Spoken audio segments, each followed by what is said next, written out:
Hello.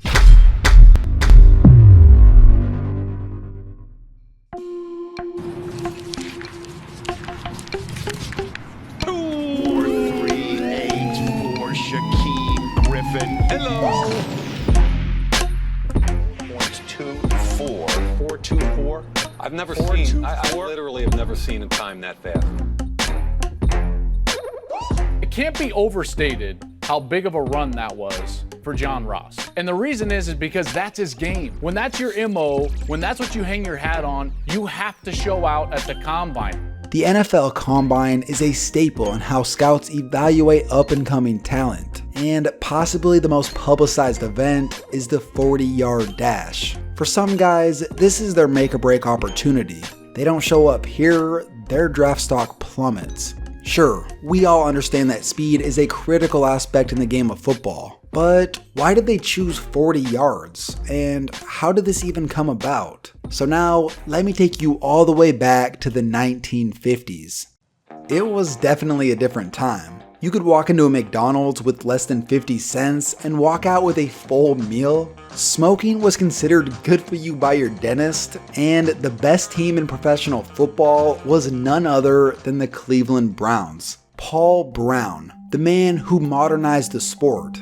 He dominated professional football during his era, leading the Cleveland Browns to 11 championship appearances in 12 years. A lot of his ideas were revolutionary, writing down plays and making playbooks, studying film as a team, the first radio headset inside a helmet, and many others. Another area that he excelled in was evaluating players. It was believed that he would time players in a 40-yard dash in training camp to help determine who was a potential starter. When it comes to why Brown chose 40 yards, the quote says, "Nobody seems to know for sure." Now, flash forward about a decade, the vice president of player personnel of the Dallas Cowboys, Gil Brandt, had taken notice of Paul Brown's ways. He began timing potential draft prospects from 30, 50, and even 100 yards. Eventually, he refined it to around 40 yards, determining that from a testing perspective, that was the best distance. But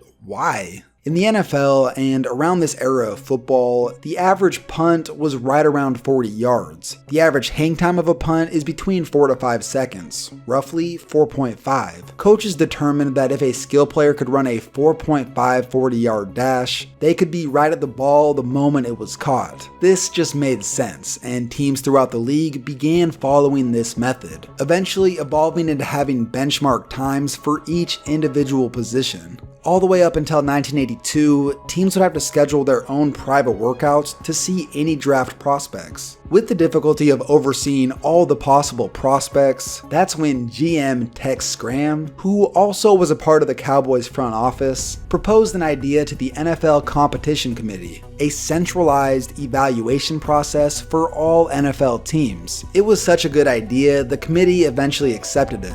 By 1985, the official NFL Combine was created. Now, prior to 1995, although players did take the Combine seriously, they didn't exactly train for it. Sure, they worked out hard and bettered themselves as prospects, but one man changed everything. Mike Mamula was a late-round projected pick. He was a hybrid defensive end outside linebacker that was pretty undersized, and teams weren't sure if he could translate to the league. Months before the draft, Mike decided that if he was going to be tested on specialized events, why not just specifically train to be good at those drills? You look at the combine numbers, 4.58 speed, 26 reps, 38 vertical. Those are numbers that are remarkable and probably the best that's ever been recorded for a combination defensive end outside linebacker. He left scouts speechless, and his draft stock rose all the way to a possible top 5 pick. There were even reports saying that he might have gone number 1 if the draft was 2 weeks later, just because of all the hype that had built up so fast. The Eagles ended up trading up and selecting him with the 7th overall pick. After an underwhelming career where a lot of his problems with size were exposed, this left evaluators scratching their heads. When he revealed his methods about training for the event, from this point on, pretty much all players now train for specific combine events, especially when it has a possibility to make you go from a nobody to possibly a high first round pick.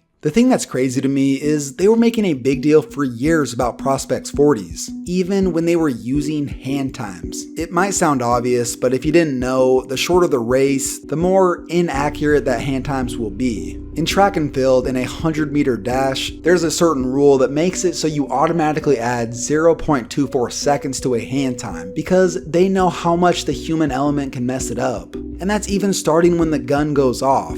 In a 40-yard dash, a player starts on his own, so it's much harder to try in hand time. They didn't even have electronic timing at the combine until 1999. So this brings up the curious case of Bo Jackson.